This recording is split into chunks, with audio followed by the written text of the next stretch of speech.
catch weight of 180 pounds. Both men making that weight relatively easy, which is good news for Khalil Coe. As Chris said, he's had some weight management issues. He'll enjoy a slight reach advantage, although Dylan O'Sullivan is 6'1" compared to 5'10.5" for Coe. So we're 25% of the way through this fight. So far, it's been all Khalil Coe. As Chris Mannix mentioned earlier, Coe's corner just wants him to win by any means necessary, but Coe appears to have a little more forward pressure on the back of his mind. He wants the KO, said he wants to have a spectacular performance here in front of Eddie Hearn, who's sitting right there in row 1. And if he's going to get, I think it's going to be to the body.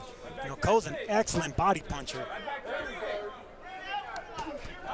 Another jab buckles the knees of O'Sullivan, and this could be the beginning of something here for Big Steppa. Shotgun jab by Khalil Coe. That rocked O'Sullivan right here is where Coe should go to the body. Yeah, O'Sullivan trying to find his way out of the corner. He's going to have to fight his way out. I like how patient Khalil Coe's staying. He's not smothering his punches. He's not winging his shots. He's not going for the haymakers. Nice and patient. And he bragged to us about how good a shape he is in, and he's not breathing heavy at all, it seems. Nice little uppercut, and now Coe, big right hand. And another one, and O'Sullivan taking some big shots on the inside. It was a 45-degree uppercut slash jab that pierced the guard of O'Sullivan. Yeah, I'd like to see Coe these next 30 seconds or so not smother his punches quite so much, create a little bit of space. He can land those shots that'll get O'Sullivan out of it. Oh, and now it just grazed the chin, the home run shot. And that's gonna land. It's gonna land because those body shots are gonna take their toll. He can just jab him to death. O'Sullivan and a lot of these MMA fighters don't know how to survive, and they can't take a punch from punches like this. this. Big right uppercut, and down goes Dylan O'Sullivan. 5, 6, 7, 8. It was an excellent body shot from Coe that set that up. He went downstairs with the left, dropped the right hand of O'Sullivan, enabled Coe to come over the top. Referee going to take a good look at O'Sullivan here as another left hook sends the soul snatcher back. Oh, another left hook. And look at Khalil Coe. He wanted an A+ performance, and he got one here in Phoenix, Arizona. O'Sullivan went down hard. Doesn't know where he is. His knees are all over the place. Bloody mess right now in the corner. The Big Steppa with a big performance here tonight, no doubt about it. Both men with impressive records. Something's got to give. Lorenzo Smith 10-0 with 8 knockouts. He's 26 years old. Fernando Diaz with much tougher competition. Good footwork by Lorenzo Smith. You know, he has a good little rhythm going. He bends down, he puts his foot in. You know, there's feints trying to get Diaz to bite. Yeah, what will he do in the later rounds? That's the question for Lorenzo Smith. He has 10 fights that have lasted a total of 25 rounds. That's 2.5 rounds a fight. I did the math for you, Sergio. Oh, God. The worst mathematician I've ever worked with, Sergio Moore. Work out of there, Lorenzo let him Smith go. a little sloppy with his punching. You know, his footwork seems a little athletic, but his upper body is a little clumsy. You know, when he falls off balance, he's open for counter shots, but Fernando Diaz is not taking advantage of that. Overhand right scores for Smith, but you can see how reckless he was coming in, Sergio. Diaz caught him with the right hook right there coming in. Smith better be careful. Smith lunges in and falls off balance. But so far, I will say this, you wouldn't know that Smith hasn't beaten anyone with a win before. He looks very capable so far here in the first round. Yeah, he fights with a little swag, a little upper body movement. You know, he has athletic feet, but they're a little clumsy when he falls off balance. He looks relaxed. Yeah, no, not for nothing. He's cool in there, you know. He's relaxed, he's cool. He probably won the first round, too. He fights with swag, that's for sure. Oh, and a big overhand right scores. Nice opening round for Lorenzo Smith.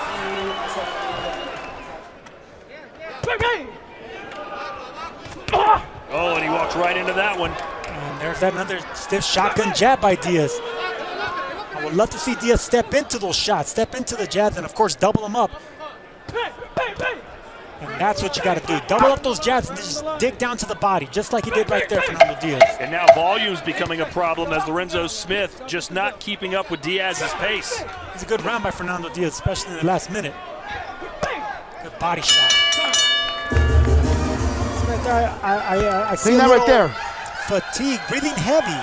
Lorenzo Smith in the corner right there, and it seemed like his trainer had to calm him down a little bit. These are things you want to see as the fight progresses. Yeah, that looked like a push by Diaz. Sort of cuffed him around the head, swung him around. No knockdown there on that shot. So Smith sees round 5 for the first time.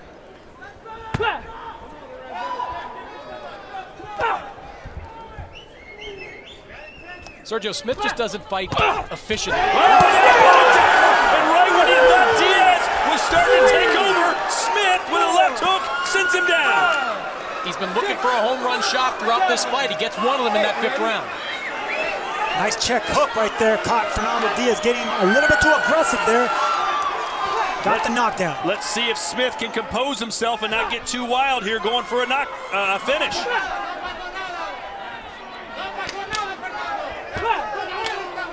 That feel more like a flash knockdown to you?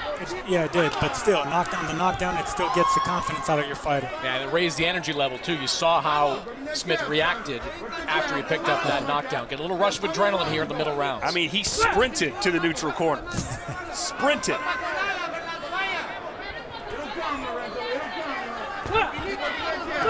But like you said, that'll certainly improve his morale, his moral. What's the word I'm looking for? His confidence. There's a word. It's not morals. His morale. His morale. There we go. Sergio needs to improve his morals. I'm not touching that one. 10 jabs through round 7 out of 117 thrown for Smith. Yeah, Diaz, again, a very disciplined type of fight that he's doing. He's operating behind that jab, 51 landed, 196 thrown, and he's following up with right hand. So I like the fight he's fighting. And again, the numbers tilt in Diaz's favor, but Smith does have that knockdown. Right there, Diaz caught him with the left hook with his chin in the air. And that right hand got him right on the ear, Sergio. Lorenzo Smith is keeping his chin a little bit too high. He will get caught again. Boom, there it is. Inside right hand from Diaz.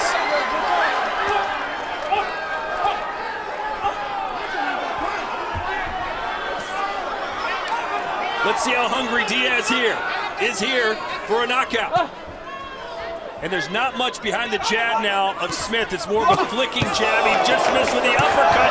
And now it's Diaz on the front foot again. Back-to-back left hands. The overhand left have clipped Smith right on the chin. Diaz knows he's got a home for it. Smith is keeping his chin too high in the air. He's fighting too upright. He needs to bend them knees and hold on. Get out of this round if you're Lorenzo Smith.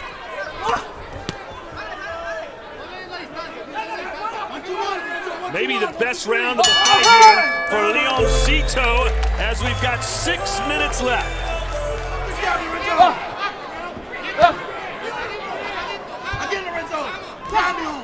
We approach 60 seconds left here in the final round. Swing and a miss with the left from Diaz. He's landed more punches, he's thrown more punches, he's more accurate, but he did get dropped by Smith in round 5. One variable you mentioned, Todd, was that Fernando Diaz was preparing for Bam Rodriguez. So Fernando Diaz was probably in preparation camp 4+ weeks for the fight of his life. He knew that would be a career-defining moment for him, whereas Lorenzo Smith, while he said he was in the gym, really only took this fight on about 2 weeks' notice. Not only that, but Fernando Diaz was training for a southpaw as well, so that throws out the rhythm as well. This crowd trying to raise the spirits of hometown Lorenzo Smith. 20 seconds to go. Big right hand by Diaz right there. I'm surprised Smith took that punch and landed right on the tip of the chin.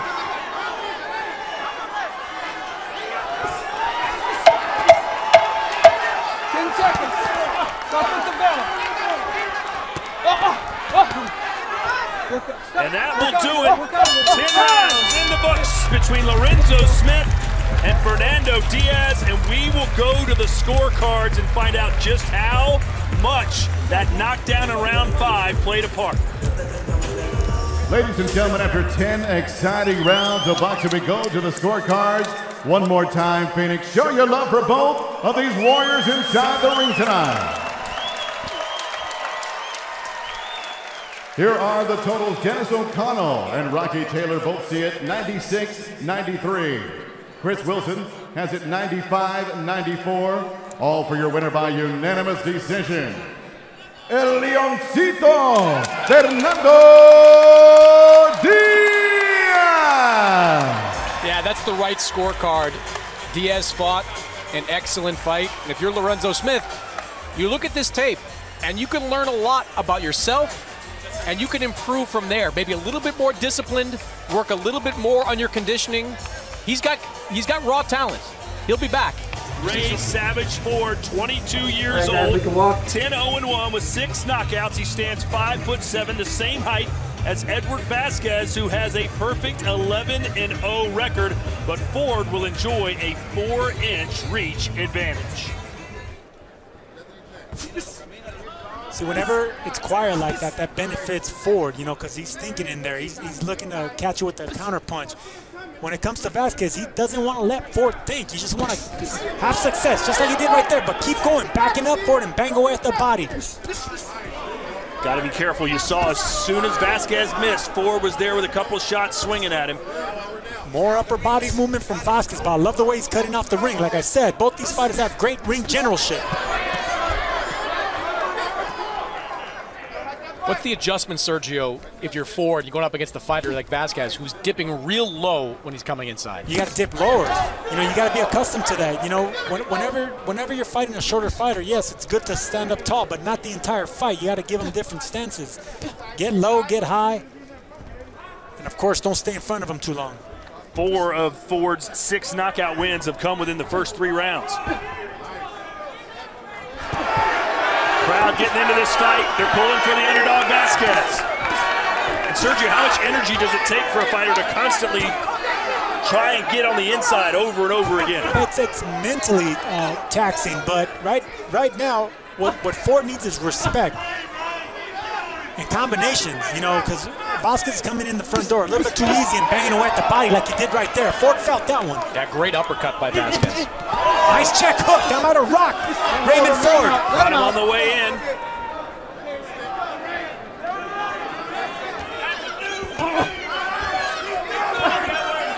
Ford seems to have the edge here in the 10th. He's throwing more, he's landing more. Vasquez not fighting with the eagerness of a fighter that thinks it's a close fight, letting Ford control and dictate this round. Well,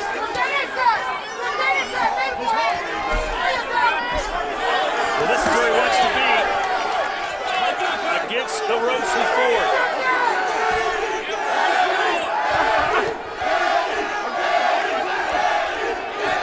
This crowd is behind Edward. They're chanting Eddie.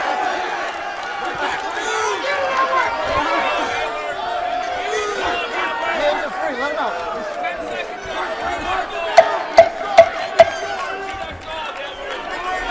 Stop.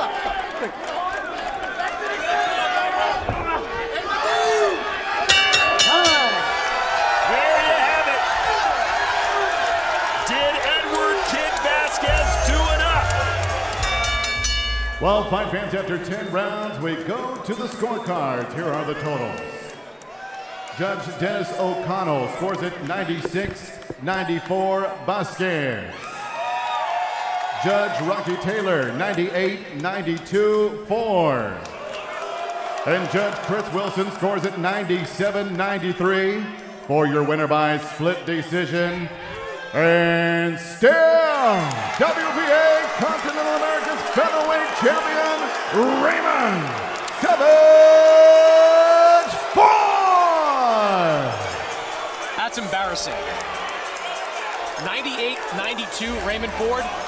That was a card from a judge who did not watch this fight. That is ridiculous. That is ridiculous. 98-92. What were you seeing here? Neither fighter seemed confident. Vasquez had a great performance. He fought the fight he needed to fight to win. He possibly could have won this fight. Ford wasn't too convinced that he won this fight. But 98-92, 97-93, that's ridiculous. That's 8 rounds to 2. I don't see it. I don't get it. A judge watched that fight and said Vasquez only won 2 rounds. Jamie Mitchell taking on relative unknown Carly Skelly, who has an interesting story herself, which we'll get to in just a minute. But the tail of the tape, pretty even. Carly Skelly, nicknamed Thumper by her late grandmother, said she died right before her boxing debut. So she's dedicating this performance tonight to her. Skelly has a right game plan. She's already breaking the distance of Mitchell, banging away at the body and then looping the shots. Because Mitchell will pull back. That's how she got caught with Shannon Courtney. It's pulling back late in that fight. 4 KOs and 7 wins for Mitchell. Skelly has not knocked anyone out.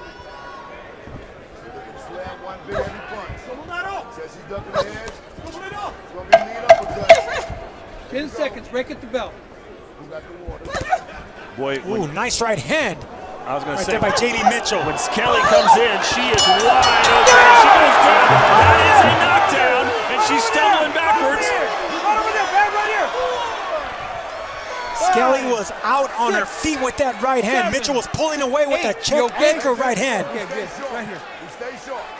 We'll see that again here on a replay, but right at the bell, Mitchell put Skelly down. Have a seat, Jeffrey. Have a seat. On the ball, that right foot. There you go. Good check right hand right there by Mitchell. Mitchell was ranked as the top female amateur back in 2016, so a long time coming for her. And Skelly just is all out of sorts. She's just running in circles. Yeah, Skelly's getting aggressive, but she's doing it in a wild manner, and Jamie Mitchell's checking her nicely with check right hands. Straight down the pipe. And that's Mitchell's fight. She has a good stance, very athletic stance, but if you break that, then that's when she can get sloppy and get hit with some shots like that. Oh, she buckled her down. She goes again. Another late reaction knockdown by Skelly. 6, She's 7, out. 8. You okay? Walk right here. Right here. Look at me. She's out on her feet, guys. Is it over? Nope. Go.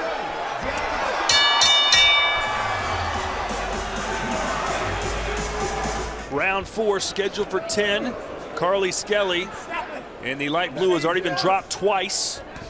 On the verge of being stopped by her own corner, but here she is, out for the 4th. In fact, the 3rd was probably her best round. Get low, so you gotta get low. Get back to moving you. Mitchell's a lot more comfortable in this fight being the counterpuncher. When she fought Shannon Courtney, her most effective moments came when she was the aggressor. Against Skelly, she's doing a really nice job of taking advantage of openings. Nice left hook. There go the legs again. And this is it. This will be it. This will be it. And they do stop it. And Jamie Mitchell defends her title for the first time in style. Brilliant stoppage by Mitchell, but Skelly was too tough for her own good. She's the type of fighter that won't go down, and she could be out on her feet. Needs to be saved from herself, and that's exactly what happened. So here we go. It's time for our tale of the tape. Carlos Cuadras and Jesse Rodriguez. Rodriguez, 11 years younger, but when it comes to the height, weight, and reach, virtually identical. 12 rounds for the WBC Super Flyweight Championship. What advantages do you think Bam Rodriguez has over Cuadras? Well, we just saw it right there, the nifty footwork, you know, the angles. You know, he's very gifted with his IQ and how to get on a certain position to where Cuadras, a more experienced fighter, can't get his looping shots off. Just like that. Keep that up. And that's why I said we're going to see shades of Vasily Lomachenko, because, you know, that's high praise, but it's deserved here because you do see that in Rodriguez's brilliant footwork. And, you know, I see over in the crowd right now Devin Haney sitting next to Eddie Hearn. He's in that sweepstakes along with Lomachenko to perhaps fight George Kambosos next. As of right now, Devin Haney's the youngest champion in boxing, but if Bam Rodriguez can take that title tonight, he'll be the youngest.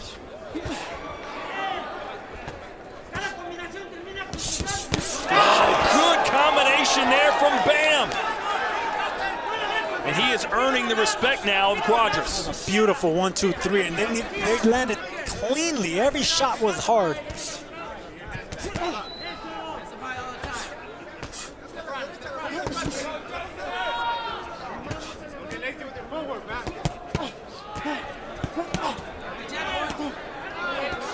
More volume here from Cuadras. That's Cuadras' game plan. You know, he's not the most active, but he's not the most accurate, but he's definitely active. Bam's punches seem to be affecting Cuadras. Good body shot. Good left hand to the body there for Cuadras. And those will add up, won't they, Sergio? Absolutely. I love seeing those 2 shots right there by Cuadras. Round 3, scheduled, of course, for 12. WBC Super Flyweight Championship. Cuadras has won it before. It was recently vacated by Estrada back in March of last year. Yeah, this is where we need to be clear. This is for the WBC Super Flyweight title. That's largely because the WBC is once again having fun with the franchise belt, which Estrada now owns.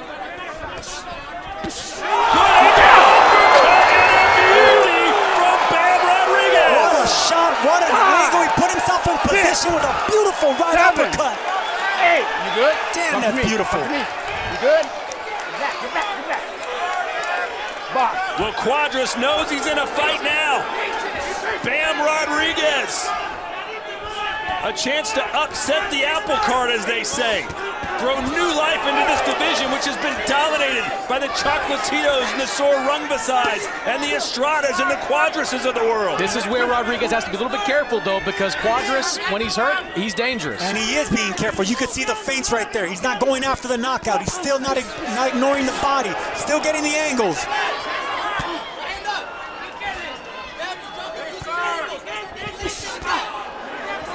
And now, Chris, you're probably going to ask yourself, how would this guy do against an Estrada? How would he do against a Chocolatito? How would he do against a Martinez? Watch your feet. Watch your feet.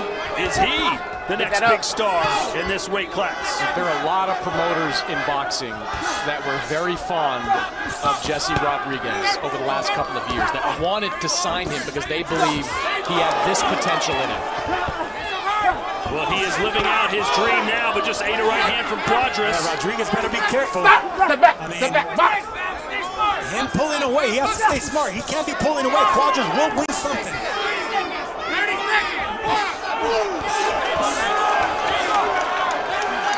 30 seconds to go here in the 12th.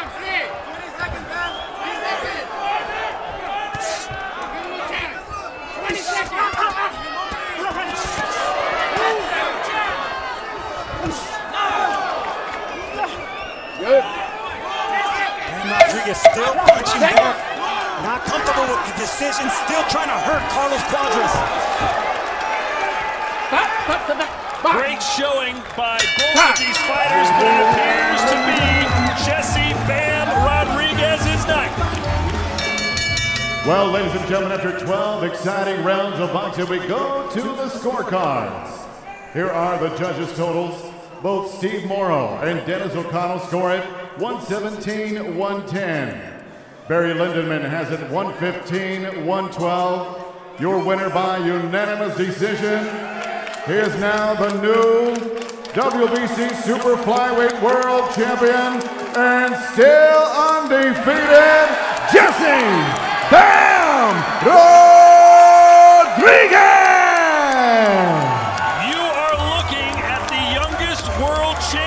Boxing today at 22 years old. It's Jesse Bam Rodriguez, and his future could not be any brighter. Jesse Rodriguez just joined his brother, Joshua Franco, and becoming a world champion. Just what a beautiful moment for a fighter that only had 14 fights under his belt. The new WBC world champion.